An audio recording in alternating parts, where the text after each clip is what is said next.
un claro ejemplo de la prepotencia con la que el gobierno se está conduciendo para cuando se refiere a cuestiones que desde el discurso contempla como necesarias de consensuar, pero que luego la vocación es la de no tenernos en cuenta. Los bloques de las enmiendas eran sobre empleo y acceso a la seguridad social, un segundo bloque sobre la lucha contra aspectos como la exclusión, un tercer bloque en apoyo a los colectivos más desfavorecidos y en situación de ser excluidos socialmente, y un cuarto bloque sobre la movilización de agentes sociales y la sensibilidad. Esta es de alguna manera el esquema, los apartados de las enmiendas que presentamos, y como digo, este gobierno lo que ha contestado ha sido un no a nuestra visión del plan,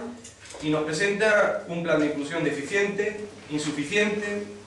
con reiteraciones en los errores de planteamientos que había en el anterior y con un alto déficit en la capacidad de ser evaluado, un alto déficit en la capacidad de contemplar si los objetivos se han cubierto o no cuando finaliza el mismo. En este plan nada se habla sobre las infraestructuras sociales, a pesar de que desde el PSOE de Ceuta pedimos que se puso en funcionamiento una comisión para tratar este asunto. Nada se habla de los centros especiales de empleo para discapacitados aprobados en pleno con fecha del 28 del 11 del 2011. Nada se habla de la elaboración de la guía de recursos sociales aprobados en pleno a instancias del PSOE con fecha del 18 del 7 del 2011. Nada se habla de los espacios para menores en las casas de acogida y en los pisos tutelados para víctimas de violencia de género, aprobado en el Pleno el 19 del 9 del 2011, y nada se habla, por ejemplo, tampoco de fomento y el reglamento de permuta de vivienda para personas con discapacidad o dificultad de movilidad, aprobado en Pleno el 28 del 11 del 2011. Este gobierno aprueba mociones que le llevamos desde el PSOE, que se le lleva desde la oposición, y luego no tiene ni la voluntad, ni la vocación, ni la sensibilidad, ni la forma de trabajar desde la eficacia de incluirla en los propios planes que luego presentan. Por lo tanto, un plan, como he dicho antes, que lejos de ser un plan de inclusión es el plan de la exclusión, es el plan de la soberbia, es el plan del no reconocimiento a los acuerdos plenarios, y un plan que adolece, como digo, en su planteamiento, que excluye a la mujer, que contempla a las familias monoparentales como algo que no debe ser recogido tampoco en el plan, y me parece, y no creo estar equivocado, que este gobierno no tiene sensibilidad suficiente para hacer un planteamiento de esta talla, un planteamiento que intente dar soluciones a los problemas que tenemos sociales, un planteamiento que dé solución a los déficits en la calidad de los servicios sociales que se prestan en nuestra ciudad, a pesar de ser uno de los territorios donde más recursos recibimos desde el Estado para estas políticas, para las políticas sociales. Bien, con respecto a otra cuestión, luego si quieren andamos sobre este asunto, quisiera hacer también una referencia sobre la próxima visita mañana del responsable ministerial de Ningesa a nuestra ciudad, porque creo que es conveniente, es pertinente y necesario que el responsable que nos va a visitar de Ningesa aclare algunos puntos. El principal es cómo va a afectar a Ceuta los recortes en materia sanitaria, cómo va a afectar a Ceuta los recortes de 7.000 millones que se va a ejecutar, que se ha ejecutado en los presupuestos generales del Estado. Pero también que aclare algunas cosas. Por ejemplo, ¿cómo es posible que se haya planteado que los mayores de 26 años que no coticen por cuenta propia a la seguridad social pierdan la cobertura de la sanidad pública que tenían con la tarjeta sanitaria de sus padres, y que solo acreditando no superar un límite de ingresos puedan volver a tenerla? Es decir, los jóvenes mayores de 26 años que no tengan un trabajo pierden la cobertura sanitaria. Automáticamente son excluidos de la cobertura que tenían por estar en la tarjeta de sus progenitores, y si no pueden acreditar un mínimo de ingresos, pues no tendrán acceso a la sanidad pública y gratuita y hasta ahora universal, porque hay que recordar las palabras del Partido Popular, de algunos destacados dirigentes del Partido Popular, no creyendo en estos conceptos, el de gratuidad, universalidad y el de gratuidad y universalidad. Bien, como digo, estos puntos son los que tiene que explicar el responsable ministerial de la Ingesa,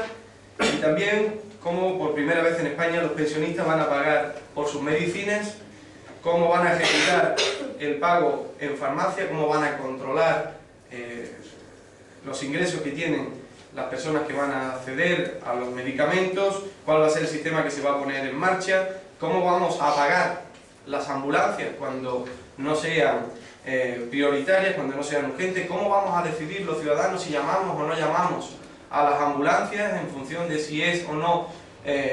prioritario, si es urgente, cómo si vemos una persona tumbada en el suelo, vamos a saber si tenemos que llamar porque es una cuestión urgente o puede ser desplazado a través de otro medio. En todo caso, en definitiva, un caos que este gobierno acomete con los recortes en sanidad totalmente injustificados, porque el sistema no estaba en peligro, el sistema tenía que ser reforzado en su financiación, pero a través de otras políticas, no a través de estos recortes y el silencio que este gobierno está manteniendo con respecto a estas cuestiones que nos preocupan a todos, nos preocupan como partido en la oposición en Ceuta, nos preocupa como ceutinos, nos preocupa como ciudadanos, sean aclaradas. Y luego la justificación en nuestra ciudad, desde la delegación del gobierno, con bastante insistencia por parte del delegado y desde instancias del gobierno local, respecto a que los recortes eran necesarios, había que meter en cintura a los extranjeros que querían aprovecharse de la sanidad ceutí, y señalaban como el principal problema los embarazos. Las personas que, mujeres en nuestra ciudad, accedían simplemente para poder tener acceso al hospital y dar a luz en esas condiciones óptimas que venían buscando. Pues bien, resulta que todos los recortes que plantean, toda la modificación en la legislación que plantean, excluyen como algo que no se deba seguir atendiendo los embarazos de urgencia de personas extranjeras en nuestra ciudad y en el territorio español. Por tanto, han hecho mucho ruido, han hecho mucha demagogia, han señalado con el dedo acusador a los extranjeros y luego no han hecho nada, porque nada se podía hacer para solucionar esta cuestión más allá de atender a quien tiene que ser atendido, y tampoco se da ninguna respuesta, como digo, a estas cuestiones que nos preocupan. ¿Cómo van los jóvenes a poder tener acceso a la sanidad pública? ¿Cómo van a tener y de qué manera se va a poner en marcha los sistemas para que las farmacias puedan controlar todo lo que se le avecina en cuanto al copago en los medicamentos? ¿Cómo se va a hacer el pago de las ambulancias cuando no sean urgencias, como lo plantea el gobierno? Esto, junto con los recortes, cómo nos afecta la calidad del servicio sanitario que se va a prestar a la CEUTI, es lo que espero que mañana se nos aclare por parte del responsable del Ingesa. Y al hilo de esta cuestión, saben que se han aprobado los presupuestos generales del Estado, se ha votado en contra, en soledad, por parte del gobierno, de la enmienda a la totalidad a los presupuestos que presentamos los socialistas. Por lo tanto, se ha dado luz verde a unos presupuestos injustos e ineficaces. Injustos porque castigan con una subida de impuestos y de tasas a los ciudadanos que cumplen sus leyes, a los que cumplen sus leyes, a los que cumplen sus obligaciones con Hacienda, no así con los grandes defraudadores que ni cumplen en las leyes ni cumplen con sus obligaciones, porque saben que el gobierno ha planteado una amnistía fiscal que va a ser ciega incluso al delito. Van a perseguir a quienes estamos cumpliendo con nuestras obligaciones para con la hacienda pública, y han hecho una amnistía, van a dejar sin efecto todas esas cuestiones que, lo he calificado así, los grandes defraudadores han acometido e incumplen con las leyes y con sus obligaciones, como decía. Unos presupuestos que contemplan subidas de impuestos, subida de la luz y del gas, subida desorbitada de las tasas universitarias, subida del precio de las medicinas, copago para los pensionistas en medicinas, copago en la prótesis y la exclusión de algunos medicamentos, copago en justicia y subida del transporte público. Y son ineficaces porque actúan acentuando la crisis y la recesión y el paro. Por tanto, no van a dar ninguna de las soluciones a los problemas que tenemos en este momento, pero es que tiene una consecuencia directa sobre nuestra ciudad. Unos presupuestos generales del Estado que recortan los fondos que van a llegar a Ceuta, que no son capaces de justificar los dirigentes del Partido Popular y los representantes de las Cortes de cómo van a llegar las partidas no territorializadas a nuestra ciudad. Por lo tanto, todo hace pensar que esos recortes se van a materializar, pero que ha tenido como consecuencia también directa que estemos a mitad de ejercicio prácticamente y tengamos unos presupuestos de la ciudad de forma precaria, interina, unos presupuestos que se han demorado simplemente por la estrategia partidista del gobierno central de esperar a que pasaran las elecciones generales, las elecciones de la Comunidad de Andalucía.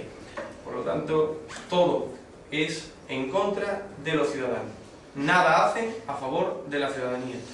Todo lo miran desde su prisma ideológico, que les lleva, como he dicho, a ayudar a las grandes fortunas y a los grandes defraudadores y a apretar a la clase media que incumple con las leyes, y además que les lleva a hacer planteamientos que buscan su interés partidista.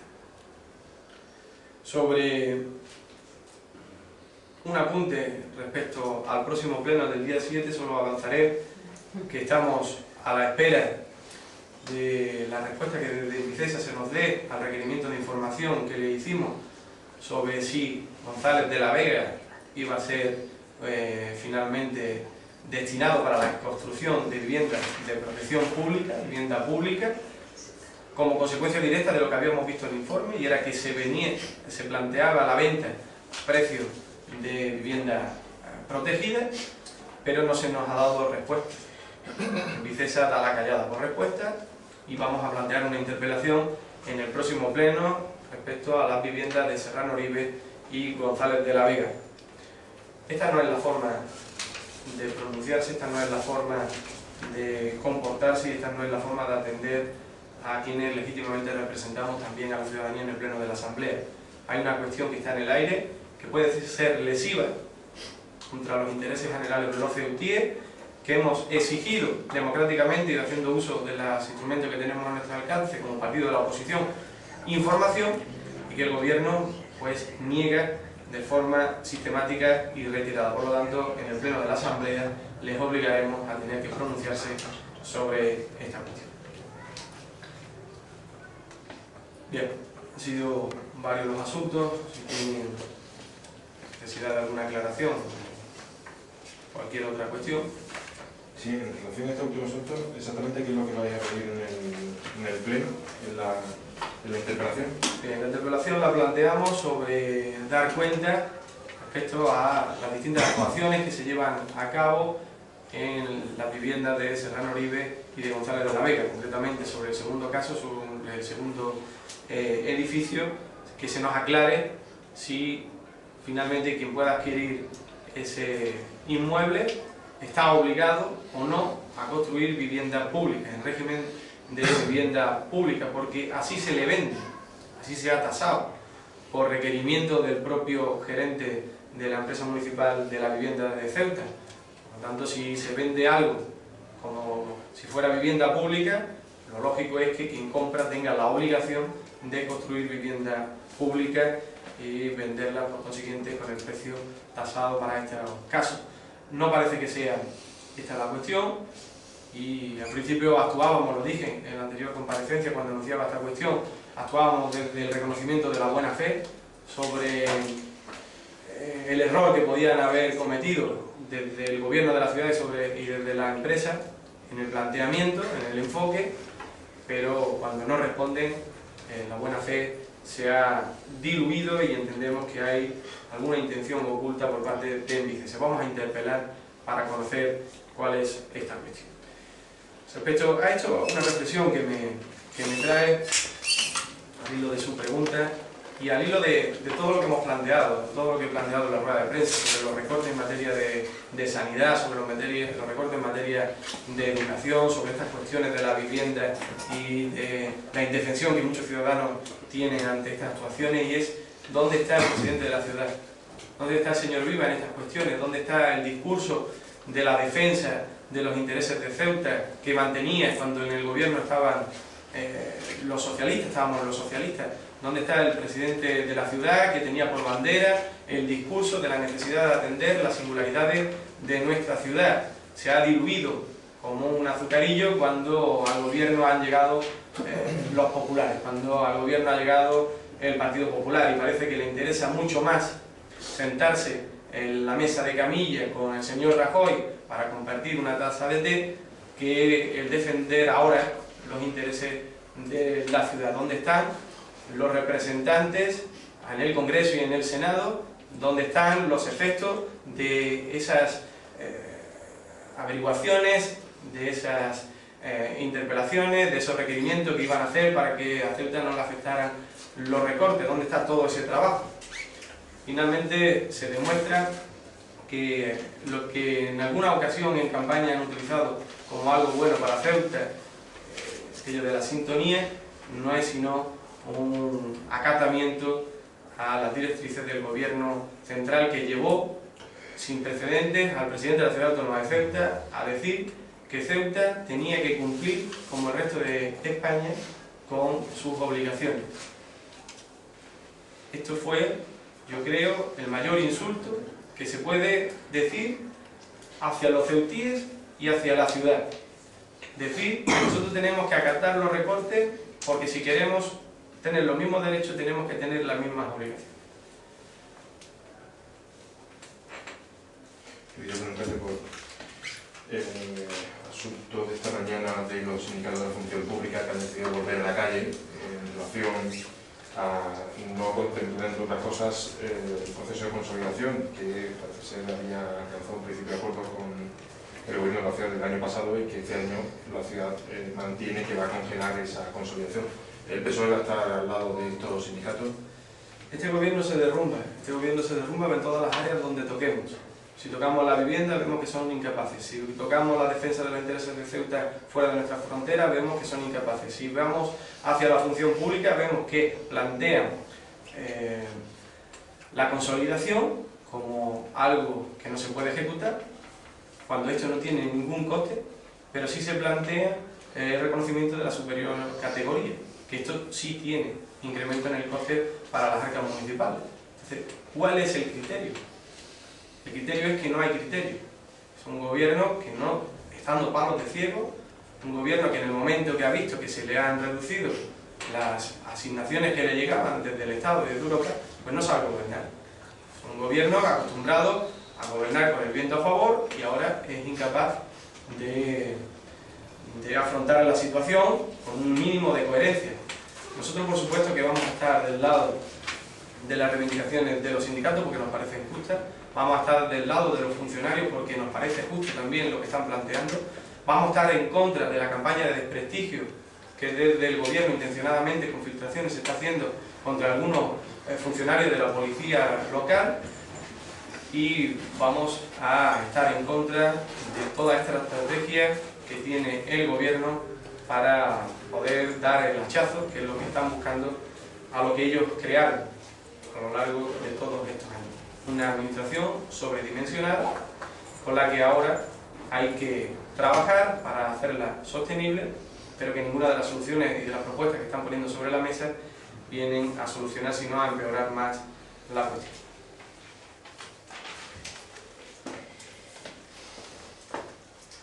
Quiero preguntarle por el tema de la plataforma en defensa de la educación pública, si el PSOE va a formar parte de esa plataforma. Sí, se lo agradezco mucho porque era una cuestión que me hubiese gustado tratar, que me hubiera perdonado no haberme acordado como me estaba ocurriendo. He conocido a través de los medios de comunicación que hacen un ofrecimiento público a la participación de todos los partidos políticos, y nosotros nos ofrecemos a la vez para colaborar, para contribuir, para trabajar desde esa plataforma en la defensa de algo que es perentorio, que es necesario, que es urgente, el mantenimiento de la calidad de la enseñanza pública. Felicitamos la iniciativa ciudadana, felicitamos la iniciativa que desde la FAMPA se ha tenido, agradecemos que se haga un llamamiento público y genérico a la participación de todos los agentes sociales y vamos a estar del lado de este movimiento ciudadano para defender la educación pública.